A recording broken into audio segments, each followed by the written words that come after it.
ভারতের নারী ফুটবল দল যখন এশিয়ান কাপে কোয়ালিফাই করেই পায় অর্ধ কোটি টাকার সম্মাননা, সেখানে বাংলাদেশের গর্বিত কন্যারা পেয়েছিল কেবল এক মধ্যরাতের সংবর্ধনা।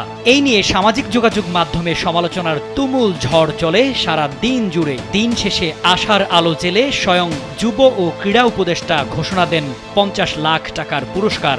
মন্ত্রণালয় থেকে সোমবার রাতে এই সংক্রান্ত একটি বিজ্ঞপ্তি দেওয়া হয়েছে।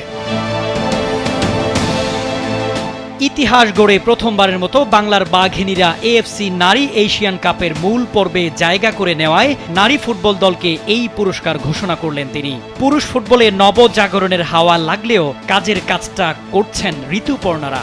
এশিয়ান কাপে প্রথমবারের মতো কোয়ালিফাই করে দেশের ফুটবলকে নিয়ে গিয়েছেন এক অনন্য উচ্চতায়। বাফুফে গতকাল হাতির ঝিলে গভীর রাতে সংবর্ধনা দিলেও আর্থিক কোনো পুরস্কারের ঘোষণা আসেনি। নতুন পুরস্কার ঘোষণা তো দূরের কথা, সাফ চ্যাম্পিয়ন হওয়ার জন্য ঘোষিত 1.5 কোটি টাকা এখনও দিতে পারেনি ফেডারেশন কর্তারা।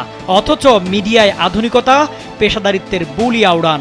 যুব ও ক্রীড়া উপদেষ্টা আসিফ মাহমুদ সজীব ভুঁইয়া দায়িত্ব নেয়ার পর ক্রীড়াঙ্গনে সাফল্য আসলে তিনি তাৎক্ষণিক পুরস্কার ঘোষণা করেন, যা দেশের ক্রীড়াঙ্গনে বেশ প্রশংসিত।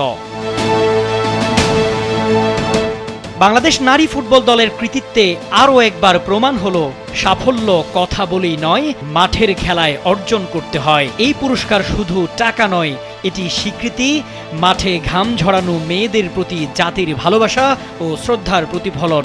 তারা শুধু জিতেনি, তারা প্রমাণ করেছে সাহস, অধ্যবসায় আর আত্মবিশ্বাস থাকলে নারীরাও পারে বদলে দিতে দেশের ক্রীড়াঙ্গনের চিত্রটাই।